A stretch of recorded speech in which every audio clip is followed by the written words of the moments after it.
Recently काफी सारे videos बनाए हैं इंट्राडे ट्रेडिंग पे और स्पेशली ऑप्शन ट्रेडिंग पे, बट रिसेंट कुछ कमेंट्स आए थे कि सर आपने कोई ऑप्शन सेलिंग के बारे में वीडियो नहीं बनाया है। अभी दोस्तों ऑप्शन बाइंग और सेलिंग में क्या डिफरेंस है, ठीक है। सबसे पहला डिफरेंस है कैपिटल का, ठीक है। हमें पता है कि ऑप्शन बाइंग में हम लोग कम कैपिटल लगते हैं और ऑप्शन सेलिंग के लिए काफी ज्यादा कैपिटल लगता है, इसीलिए बहुत सारे लोग क्या करते हैं, सिर्फ ऑप्शन बाइंग ही करते हैं। बट ऑप्शन सेलिंग में कैपिटल ज्यादा लगता भी है, ये एक डिसएडवांटेज है, और आपका जो रिस्क है वो काफी बड़ा बन जाता है ऑप्शन सेलिंग में, ठीक है। काफी लोग बोलते हैं कि अगर मार्केट साइडवेज रहेगा तो ऑप्शन सेलिंग से बेनिफिट होता है। हाँ वो हो सकता है, बट हम लोग सीखते नहीं है। हम लोग ऐसे अगर बिना सीखे ऑप्शन सेलिंग करेंगे तो मैं वही बता रहा हूं कि इतना रिस्क होता है, आप सोचोगे नहीं उतना आपको लॉस हो सकता है। ऑप्शन बाइंग में आपको पता है, आपने अगर 20 रुपए का कोई कॉल ऑप्शन लिया है या पुट ऑप्शन लिया है, 50 का लिया है या 100 का लिया है, तो वही आपको जो है रिस्क लगने वाला है। बट ऑप्शन सेलिंग में अगर आपने 10 रुपए का या 20 रुपए का या 50 रुपए का ऑप्शन सेल किया है, वो कितना हो सकता है वो हमें नहीं पता। वो 100 रुपये भी हो सकता है, वो 500 भी हो सकता है, वो 1000 भी हो सकता है, ठीक है। तो उसमें अनलिमिटेड लॉस है ऑप्शन सेलिंग में, ठीक है। अगर हम लोग उसे सही तरीके से करेंगे तो हम लोग उसको प्रॉपर्ली कर सकते हैं, बट हमें नहीं सीखना है। हमें एक दूसरे का देखना है, अरे वो तो इतना कर रहा है हम भी करेंगे, अरे ये तो इतना कर रहा है। अरे बाबा, सेटअप पहले आपको आइडेंटिफाई करना है कि कौन सा सेटअप आपको सूटेबल है, कौन सा टाइम फ्रेम सूटेबल है, ठीक है। क्या लॉट साइज आपके लिए सूटेबल है, क्या कैपिटल आपको लाना है, ये सारी बातें पहले आपको बैठनी है पेन पेपर लेके, और उसके बाद में आपको डिसाइड करना है कि ऑप्शन बाइंग करे ऑप्शन सेलिंग करे।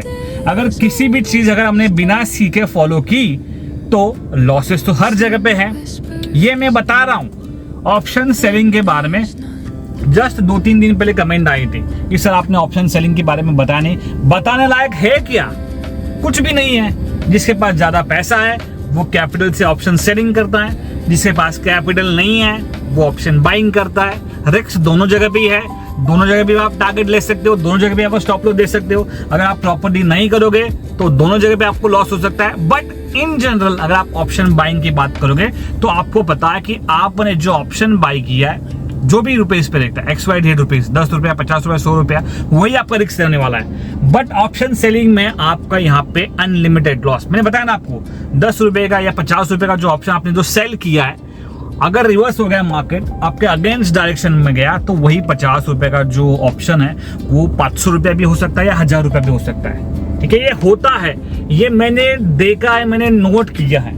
तो हर जगह पे क्या इंपॉर्टेंट है, हर जगह पे आपको अपना रिस्क रिवॉर्ड रेशियो मेंटेन करना है, टारगेट स्टॉप लॉस फॉलो करना है, जो आपने खुद डिसाइड किया है। मैं जो फॉलो कर रहा हूं या कोई और फॉलो कर रहा है, ऐसा आपको नहीं करना है। रिस्क एपेटाइट आपको खुद डिसाइड करना है। मैंने एक चीज बताई थी, एक एग्जांपल बताया था कि जैसे कि मुझे 4 रोटी पसंद है खाने के लिए, किसी और को 2 रोटी, किसी और को 4 रोटी, जितने भी आप लोग मतलब देख रहे हैं स्ट्रीम को या वीडियो को, अलग अलग रहेगा। किसी की चॉइस अलग है, किसी को रोटी पसंद है, किसी को दाल पसंद है, किसी को कड़ी पसंद है, किसी को अलग सब्जी पसंद है। तो हमारे चॉइसेस अलग है, हमारे एपिटाइट अलग है। अगर मैं 4 रोटी में मेरा पेट भर रहा है तो मैं रुकूंगा, आपका 2 रोटी में भर रहा है तो आप रुकेंगे। तो रुकना कहाँ पे है, आपके लिए क्या इनफ हो रहा है टारगेट स्टॉप लॉस, वो आपको डिसाइड करना है, किसी और का आपको फॉलो नहीं करना है, ठीक है। आने वाली वीडियोस में ऑप्शन सेलिंग के बारे में मैं जरूर आपको गाइड करूंगा, बट कैपिटल जो है आपको काफी ज्यादा लगता है, इतना याद रखिए, ठीक है। और कैपिटल रहेगा भी तो आपको वो प्रॉपरली फॉलो करना होता है। कोई भी चीज अगर आपने बिना सीखे ट्राई की तो जो है आपको वहां पे नुकसान होने के चांसेस काफी है, तो प्रॉपरली फॉलो कीजिए। और अगर आपको लगता है कि ट्रेडर की लाइफ इजी है तो इजी नहीं है बाबा। सुबह उठने के बाद बहुत सारे काम होते हैं। देखिए वो टेम्पो में जो लोग जा रहे हैं उनको भी पता है कि उनके काम कितने डिफिकल्ट है। तो हमें हमारा काम जो है वो प्रॉपरली आना चाहिए, चाहे वो हम लोग ट्रेडिंग करें या ना करें। जो भी आप काम कर रहे हो वो काम आपको प्रॉपरली आना चाहिए। देखिए टेम्पो में बैठ के भी वो लोग यही करते रहेंगे कि उनका जो काम है उनको प्रॉपरली आता रहेगा, इसलिए वो फॉलो कर रहे हैं। अभी ट्रेडर के लाइफ में क्या डिसिप्लिन मेंटेन करना होता है कि हमें बैक टू बैक ट्रेड करना नहीं होता है, ठीक है। बैक टू बैक हमें ट्रेड नहीं करना होता है, रिवेंज ट्रेड नहीं करना होता है, आपको ओवर ट्रेडिंग नहीं करनी होती। इसके वजह से जो है हमारा कैपिटल खतरे में आ सकता है, ठीक है। ये 3 चीजें, ओवर ट्रेडिंग नहीं करनी है, डिसिप्लिन रखना है और रिवेंज ट्रेड, अगर आपका लॉस हुआ है एक आध दो ट्रेड में तो उसी दिन ट्राई मत कीजिए रिकवर करने का, ठीक है। थोड़ा सा पेशेंस रखिए।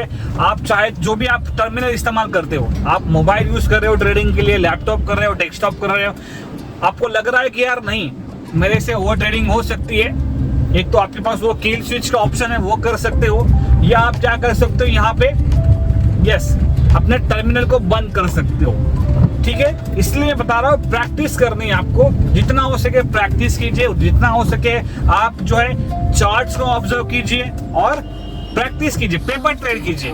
किसी भी सेटअप पे आपको डायरेक्टली ट्रेड करने की जरूरत नहीं है, ठीक है। ऐसा नहीं कि आपने एक दिन वो सेटअप देख लिया और कल जाके आपको जो है उस सेटअप से जो है बार बार टारगेट्स मिलने वाला है, ऐसा नहीं है।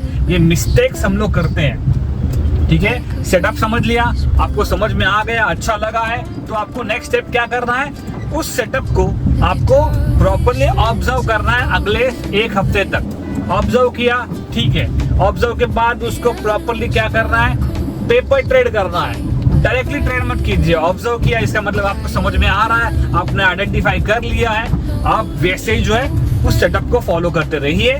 और मैं और सारे वीडियोस बनाने वाला हूँ, चाहे ऑप्शन बाइंग के हो, ऑप्शन सेलिंग के हो, जो भी मेरा एक्सपीरियंस है, जो भी हमने मिस्टेक्स किए हैं, मैंने बताया ना बहुत सारे मिस्टेक्स हमने किए हैं, उन मिस्टेक्स की वजह से जो है अभी हम लोग यहाँ पे स्टेबल ट्रेडर बन चुके हैं। मिस्टेक बहुत सारे हुए हैं, ठीक है, उन मिस्टेक्स को आपको अवॉइड करना है। और ऐसा ही नहीं कि सिर्फ मिस्टेक अवॉइड करने से, कभी कभी ऐसा भी होता है ना कि सेटअप नहीं बनता है, तो उस टाइम पे आपको क्या करना होता है, ट्रेड नहीं करना होती है।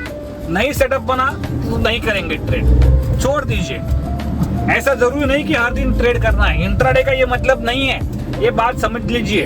इंट्राडे का मतलब है आपका सेटअप बनता है तो हम लोग हमारी जो पोजीशन है उसी दिन बनाएंगे, उसी दिन कट करेंगे, ऐसा मतलब है इंट्राडे। बट बहुत सारे लोगों को लगता है कि इंट्राडे मतलब हर दिन ट्रेड करना है, ये कोई जबरदस्ती नहीं है। नहीं सेटअप बना कोई बात नहीं है, नहीं ट्रेड करेंगे, अवॉइड करेंगे, ठीक है। आज नहीं बना तो नहीं करेंगे, कल नहीं बना तो नहीं करेंगे, परसों नहीं बना तो नहीं करेंगे। बट ये हमसे नहीं होता है, हम लोग रुक ही नहीं पाते। आज ये सेटअप से नहीं तो कहीं और सेटअप से ट्रेड मिलेगी, ऐसा ही करते रहते और लॉसेस पे लॉसेस बढ़ते। तो मैं जरूर आपके लिए ऑप्शन सेलिंग के और वीडियोस लाता रहूंगा। अगर आपने अभी तक मेरे इस चैनल को सब्सक्राइब नहीं किया तो अभी जाके चैनल को सब्सक्राइब कर लेना, और जो पुराने वीडियोस है उसको जाके भी आप देख सकते हो, ठीक है। चलिए फिर बाय बाय। डिस्क्लेमर, ये वीडियो केवल शैक्षणिक और जानकारी देने के उद्देश्य से बनाया गया है। मैं कोई सेबी रजिस्टर्ड फाइनेंशियल एडवाइजर नहीं हूँ। इस वीडियो में बताए गए सभी सेटअप्स और स्ट्रैटेजीज मेरे व्यक्तिगत अनुभव पर आधारित है। इसे किसी भी प्रकार की वित्तीय निवेश या ट्रेडिंग सलाह न समझे। शेयर बाजार और क्रिप्टो करेंसी में निवेश और ट्रेडिंग में जोखिम होता है। कोई भी फाइनेंशियल निर्णय लेने से पहले खुद रिसर्च करें और किसी योग्य वित्तीय सलाहकार से सलाह लें। इस वीडियो का उद्देश्य आपको ट्रेडिंग और एनालिसिस स्किल्स को बेहतर बनाना है, न कि गारंटीड प्रॉफिट देना। इस वीडियो में डिस्क्रिप्शन में दिए गए कुछ लिंक्स एफिलिएट लिंक हो सकते हैं। इनका उपयोग करने पर मुझे बिना आपको किसी अतिरिक्त खर्च के एक छोटा सा कमीशन मिलने वाला है। बीते प्रदर्शन का यह मतलब नहीं है कि भविष्य में वही परिणाम मिलेंगे। समझदारी से और अपने रिस्क प्रोफाइल के अनुसार ट्रेड करें।